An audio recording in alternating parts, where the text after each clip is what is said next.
My name's Eric Welander and welcome to Windy Tech, a channel all about smart home tech in the Apple ecosystem. This past week was a big week for Apple. It was their WWDC conference. By the way, WWDC, none of this tub nonsense.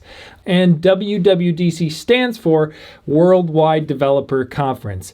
Now, each year in June, Apple uses this conference to announce where each of their software platforms are headed for the next year. There are new APIs that are announced for developers like myself to take advantage of and apps that we build, but then there also are previews of other related technology that's coming throughout the year. So for HomeKit, this gives us a good preview of where the HomeKit app is going, as well as some future features on the platform.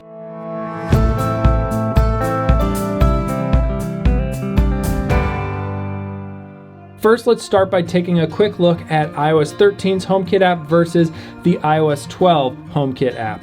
So if I go ahead and launch each one side by side, you'll notice a few different changes already around sensors. So previous video, I reviewed the iHome 5-in-1 smart sensor, and you'll notice in HomeKit and iOS 12, it shows as multiple sensors. So I have a motion sensor here, and I have a temperature sensor, and then it just shows that one value. In iOS 13, when you long press on it, you'll see that all of these sensors are there in one. So we have 4 of the sensors in one, and it's showing, the humidity, the temperature, the light value, and the motion right there. You'll also notice that it's sort of in this new modal card HUD, and again, these are beta operating systems, so nothing is final, but if you tap here and hit, it's the settings icon's now a gear as opposed to saying settings previously, and it just is a lot more space efficient, looks really good. I like where this look is going. And then we go ahead and close out of that. You'll also see some slight changes in how different controls look. So here's a lamp. In iOS 12, you have to go to this other screen to adjust the color of the light. In iOS 13, it's right there alongside the control, and then you can go ahead and change the brightness value of the light right there, and it also shows you right here what the color is. So I have this light as purple, now I change it to red, the slider changes to red, so you can really get it looks nicer way to show what the state of that light is. You'll also notice that I have a bunch of hubs in this server closet, and at least right now in beta 1, those hubs aren't showing up as like accessories on the grid, which is a nice improvement. So here's my Lutron Cassetta wireless bridge, that attaches to 9 accessories. In HomeKit and iOS 13, those are under the Home tab. So if I go here to Hubs or the Home settings, sort of global settings thing, then in here I can go to my server closet Lutron bridge and change settings in here. So if we go to the living room, I can show you what the changes look like for temperature and thermostats, which is also very nice. So if we open up thermostat here, it looks a lot like a dimmer switch in iOS 12. Not very exciting, and then you have to go into this other thing to change the mode. In iOS 13, you get a really cool like semicircle view, and you can adjust it from there. Different directions, and then change the mode right here on the screen.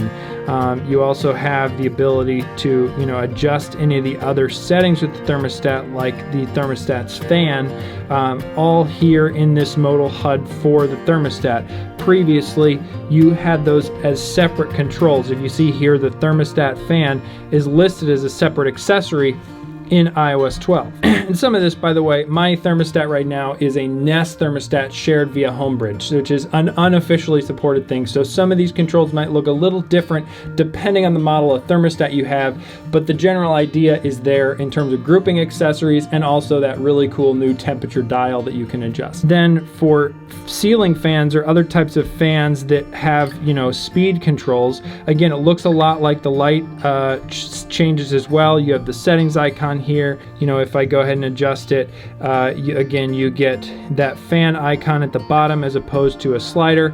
And then you also, get this blue color for the fan. I also have a Sonos Beam that I have registered with AirPlay 2 in HomeKit in my living room. Changes here are just the setting screen looks a little different.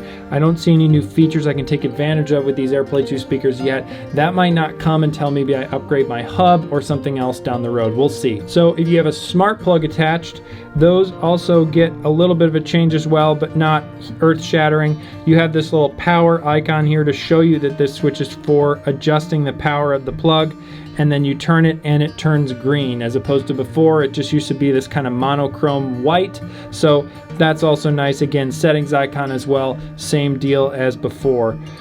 Now, the other cool thing about iOS 13 is, and this is also iPadOS 13, so iPad is now its own separate operating system, which isn't really related to HomeKit in this case, but it is something to note in general. With iPadOS 13 and iOS 13, you can change your display and brightness settings to dark mode, and then HomeKit fully supports dark mode. So the only things that really change with dark mode, though, is just that these HUDs are darker, and then this detail view is also dark. So nothing drastic, but hey, it is nice that that's being supported.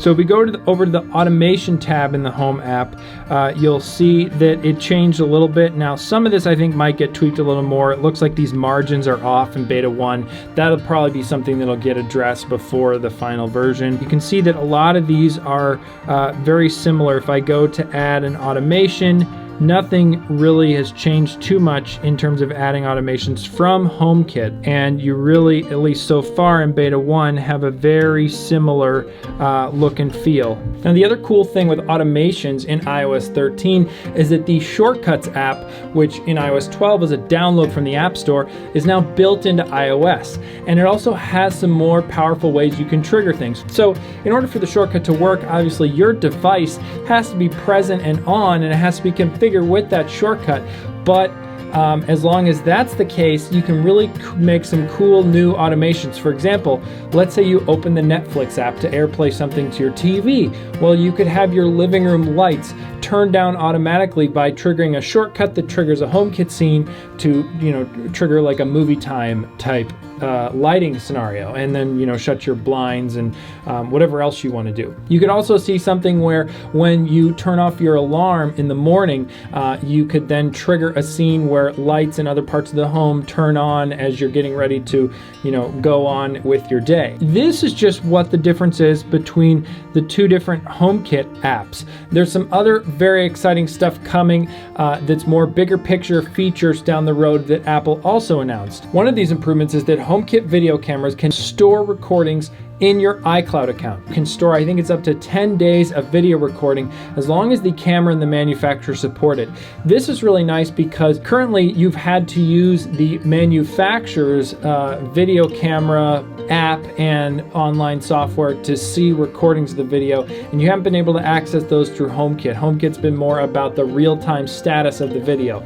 So to be able to have that integrated with iCloud is really nice, especially because then if you trust Apple with your privacy, you're able to trust Apple with video stored on their cloud, as opposed to having to trust some other manufacturer with that video recording. And it also hopefully makes it more attractive for new manufacturers to get in the game, because this way they don't have to worry about standing up some kind of service that gives you access to your video. They can just use Apple's option. We've already had a variety of manufacturers come out and say that they're going to support this, like Robin Telecom, who's one of the few HomeKit doorbell manufacturers at this point. So another really cool thing that was announced is HomeKit routers. So one thing I should probably do another more detailed video on later on is what is a HomeKit hub? But really, a HomeKit hub is this device in your home that's either an Apple TV, a HomePod, or an iPad that's always on, and those act as your control for all your accessories in your home, whether you're home or away. Now keep in mind, this is not like a Philips Hue hub or Lutron hub or other hub that you plug in for compatibility with accessories in HomeKit. This is a hub that controls everything with HomeKit. Now with iOS 13 and the new announcements coming this fall, Apple announced that they're partnering with router manufacturers to make HomeKit compatible routers. Now, this is also, I think, a further sign that maybe you won't see a router from Apple anytime soon. They got out of the airport business last year, but they've announced companies like Linksys, which is from Cisco, as well as Eero from Amazon, will be making HomeKit compatible, have committed at least, we'll see what actually happens, but they've committed to making HomeKit compatible routers. And what this means is that your hub is now your main router on your network. Then you can control, as the user of that router, what devices in your home can phone home to their company's servers. So a lot of other smart home tech uses a server provided by the manufacturer that communicates with the devices in your home, and then that company gets a lot of analytics in terms of, you know, how your smart home is set up and what accessories you're using, and some people don't like to share that information, so you can turn that off at the router level and say that these accessories on an accessory by accessory basis cannot communicate to their manufacturers. They can only communicate within your home with HomeKit. Again, we'll have to see as more details come out on this, what it looks like. I'll probably be doing many more videos about all the ins and outs of whether you would want to do this with your setup or not. One of the other big announcements for developers at WWDC was a technology called Catalyst. Now, this is what Apple used to ship the Home app for the Mac last year with macOS Mojave. So now they've brought that same technology that was only used by Apple previously and made it accessible to any developers who want to ship apps for the next version of macOS Catalina, where they can take an app they've built for the iPad and relatively easily make it also work on the Mac. Now, the big thing here is that they're able to use a framework called UIKit to make the user interface of the app work on macOS in a similar way to how it works on an iPad. In order to make a lot of the other pieces of your app also work beyond just, you know, what you see on the screen, it needs other frameworks from Apple to make it happen. So for example, an app that uses the Photos framework would be able to use the Photos framework on macOS to get to your photo library if it needed to. But one of the things Apple has not done, at least so far with Catalyst, is expose the HomeKit framework. So any of your developers that you love who make apps for the iPad and iPhone that support HomeKit, they won't be able to use this sort of easy way to make those into Mac apps. You know, we'll have to see if Apple's going to bring HomeKit support for developers to the Mac at some point.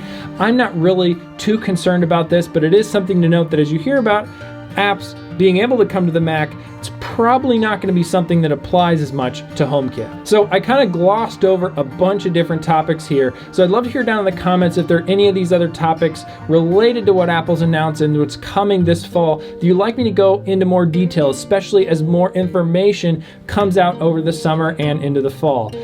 Thanks again so much for watching this video. Give it a thumbs up if you liked it, you found it useful. Subscribe to this channel if you aren't already. We just keep getting more and more subscribers. Welcome to the family. It's great to have you here. Thanks again so much for watching, and I'll see you in the next one.